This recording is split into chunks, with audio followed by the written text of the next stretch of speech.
Yeah, what's going on, everybody? Thanks for coming out to the House of Nerd. We're here with you today with an advanced review of Hotell Volume 2. Okay, this is a book from AWA Upshot, written by John Lees, Dalibor Talajic on art, and Loughridge on colors. Um, this is the second volume, first volume of Hotell. If you guys have been tuning into the House of Nerd show, you know how much we're digging it, man. Just some fantastic stuff. Um, it is a horror anthology, Hotell is, that takes place in Pierrot Courts. I hope I'm pronouncing that right, Pierrot Courts. First volume was 4 issues. And I gotta say, man, that's some of the best horror stuff I've ever written. I know Elle and Ruben, you guys are digging it too. Did I say Definitely. ever written or ever? Some of the best stuff I've ever read. I didn't write that. I didn't write one. Some of the best stuff you've ever read. Some of the best stuff Good I've job, ever read. Sergio. Excuse me, Good guys. book. But Hotell Volume 1, man, listen. It was so good, you know. Everybody's like, man, you know, we gotta get a volume 2 in, man. It was that great. I was hoping. So this is great news. They announced volume 2 a couple months back, and it's coming out this Wednesday, December the 1st, from AWA Upshots. So we're hyped. We're here to bring you an advanced review of Hotell Volume 2, the first, 1 of 5. Yeah, there it is, man. And let's take a look at that fantastic cover art for this first issue in the second volume. Beautiful. Yeah, it's great stuff. Listen, man, and much like the interior, Dalibor and Lee, just you know, doing great stuff. Great artwork, really setting the mood and the vibe along with the written stuff. I'll give you guys a brief synopsis of how this second volume kicks off. So, you know, we're returning back to Pierrot Courts, and, you know, we got a family who is in transition. They're looking, you know, kind of a place to kind of rest up for a little bit. So they come across this motel. And, you know, again, this is a family who's, again, very much in a family in flux. You know, we've got a father who's made some decisions that may have cost the family questionable hard decisions. So it's a family with very much a strained relationship right now, strained dynamics. We'll get into that in a little bit. But they come across this motel with this creepy ass painting here. Our buddy Pierrot, who the hotel is named after, that clown in the painting. And I gotta say that mofo gives me the creeps, man. So one of the great things gives you heebie-jeebies. Absolutely, the heebie-jeebies. I just got goosebumps, guys. But one of the creepy things from the first volume, guys, is in each issue, the painting, this clown here, his position changed in the crowd. So I don't know if everybody caught that, but if you're paying close attention, it's really one of those creepy vibes and elements that this creative team added to the book.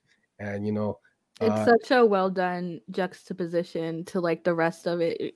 Dirty, mile, highway marker, random road, motel, but then you have like this French themed, you know, reception area with the Pierrot, you know, the sad clown painting, and it's void of any color, and it's so good.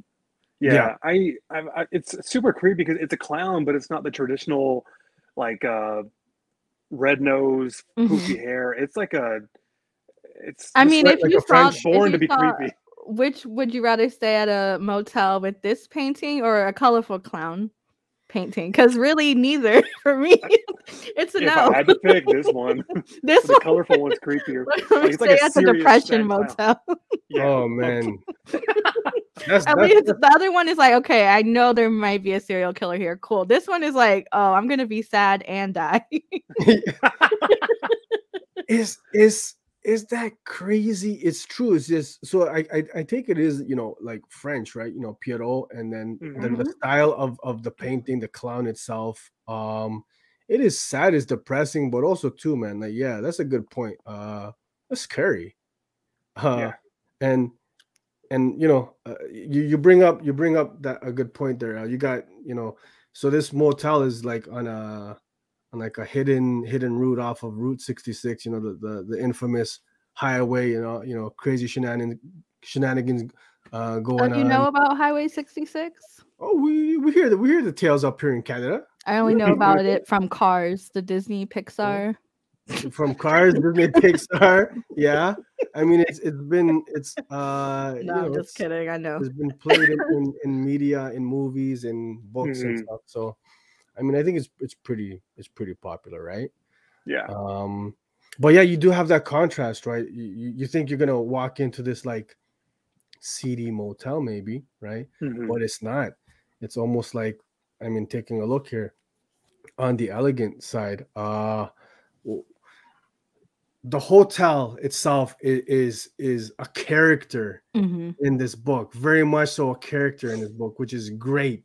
Going back to volume 1, you know, the way it's laid out, the detail, and I don't think at this point it's spoiler to say this is a hotel. Very much there's mystery. It's got a dark, twisted history, you know, hidden passageways, you know, secret rooms, you know, underground like tunnels and stuff like that, tunnels between the walls.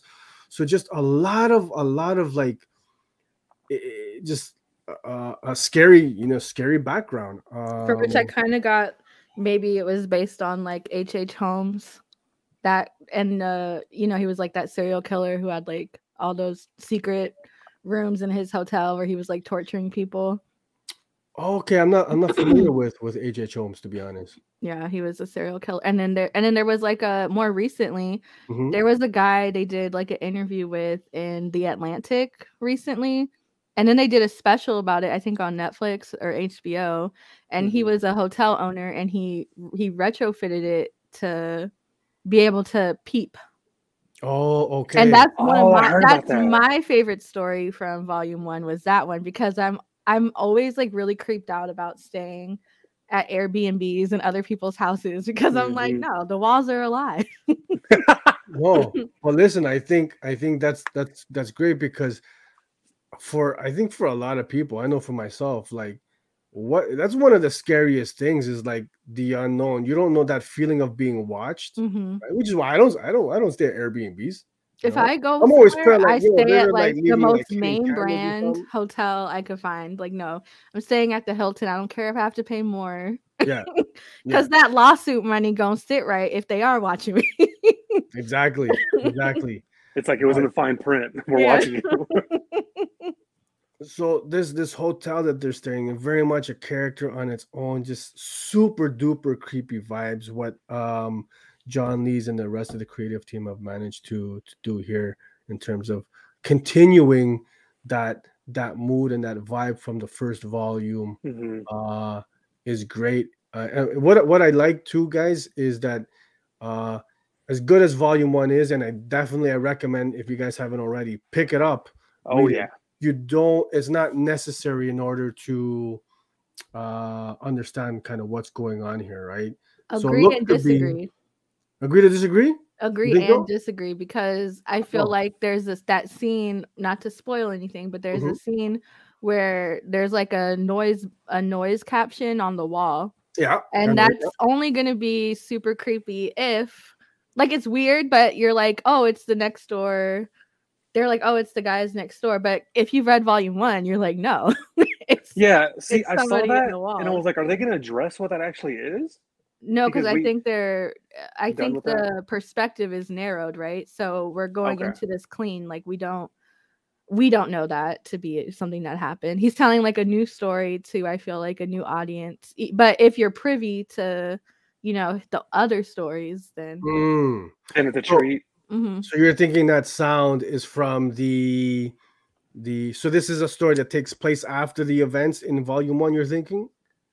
It doesn't even have to. Remember, it started with them saying, oh, the room is empty, somebody paid up for it, but they left. Yeah. I assumed that was the couple, or that weren't there anymore. But hold on, that's okay. So yeah, well, much like the first volume, right? Anthology style, but it all came together. Like all the stories were connected, and that was one of the great things of volume 1. Like even though they're each standalone stories, they connect in ways. Just especially with that 4th issue, you see how the other characters interact without interacting. Yeah. And once it started to connect, towards like mid 2, 3, like chills. I was like, this is fantastic. That was so good. That was the best. Wow. I can't imagine having read it issue to issue, like month to month. I couldn't imagine having done that. It flows so nicely as I binged whole. it. Yeah. It was great. And I know we're talking about volume 2 here, guys, but we cannot talk about volume 1 because it was that good. So that interconnectedness, I'm guessing it's going to continue in this volume. So that sound that we're hearing, right? It could be from another set of characters who we're going to see in subsequent issues to come out, eh? I'll be connected again. So I mean, going back to what's taking place in this issue, one of the great things I love, it definitely a horror vibe, but also, we get like a lot of background on this family who finds themselves in this motel. Family in transition, very strange family dynamics. You got a father who's clearly in pain. I think we got a screener. This is one of my favorite scenes in the whole book. Despite it being a horror, this one here very just poignant, and it is horrifying, faced with having to acknowledge that you can't provide for your family, and it's because of something you did. Wow. That's scary. How it hit, eh? Oh, and yeah, he's clearly resigned to the fact that he's not going to try anymore. Like he parks every day. He's like, he's defeated. This is a man defeated. The mom is defeated. They're over it. They're over it. So you got the wife, the mom, who's now lost trust in her husband because can't parent. Yeah. A daughter who's lost confidence in her father. A son who feels lost and ignored. So what John Lees has managed to do in this singular issue, man, just you're really kind of delving into this family and a lot of kind of pain and suffering here already, and now they're finding themselves in a situation. What's it gonna do? Is it gonna tear them further apart, or is it gonna bring them together? That's what you guys gotta read this book. Pierrot. Huh? He's their energies. It feeds Pierrot. He's the sad clown. Wow. That energy that all these desperate people find themselves here. You have, and then as in volume 1, they showed it. It's not always there. It only shows itself to the most desperate people. And so that energy that feeds, Pierrot and just the evil that's there, it's so good. Yeah, because and you have a whole family to feed off of. Oh yeah. I almost don't know if I want to get in. So at the beginning of this issue, the narrator, the caretaker of the hotel, Jack Lynch, he's like, "Oh, you've got 2 kids with you, free, right? And here's food. You want some candy? It's like right? Some peanuts. Some peanuts." But it's like that extra incentive to get this family to stay, right? Pierrot wants to feed on this family, not just the family, but the kids themselves, right? Which brings into question if Jack is what is his stake in it? Is he a victim of Pierrot too? Is he stuck there? Does he also feed off of it? Like, what's his role? But remember, I don't want to spoil anything. Let me stop. I know, right? So the tip of our tongues. It's tough to, I mean, go into details about this book because it is, a self-contained story, singular issue. It's tough to go into too much detail without spoiling what's happening, which is why, the House of Nerd, we're all recommending you guys got to pick this one up, man. Oh yeah. Ruben, what are your thoughts on this story here? Man, it's probably one of the greatest approaches to an anthology I've ever seen, because the connection, I like how Elle said, I can't imagine watching or reading this month to month. I binged it, and I just the thought of that surprise each month, these are connected, this is going to get revisited, the sound that we heard last issue, or the character we just saw. I don't want to spoil things, but it was so fun. And it was one of those things where if you love what's going on, if you love the horror element, if you love the creepiness, maybe one story wasn't all that great to you, but the next one, just keep reading, because it just gets better and better. And then the finale, for example, of volume 1 was just explosive. I loved it. Everything just built up to it. I enjoyed each issue, but volume 5 or issue 5 was just a fantastic, just icing on the cake to that finale. You want to redo that chef's kiss, please? Slow-mo. I can't do it like Pierrot, but so the issue 1 of volume 2, I was already just very eager to see what was about to unfold next. And what I was most curious about was it's a second volume, but the previous volume, all the stories were so connected in a way, a little Easter eggs, little things. And I just wonder if we're going to get anything from more of that previous issues. Yeah, just a little bit. Probably not a whole lot, because we're done with the most of those stories. Especially with the sister in the wall, stuck in the wall. How that turned out, absolutely. I feel like that's going to come back, because that's fresh. She's only been down. Yeah. So we're not too clear. There's mystery in terms of does this take, when does this take place? After the events of volume 1. But that's the beauty. A lot of mystery to Pierrot Courts, to this book. I love it, man. I'm digging it. Killer art team, they crushed it. Elle, Ruben, any final thoughts on this one? The art definitely was amazing. I just love this approach. I love the writing. I love what's going on.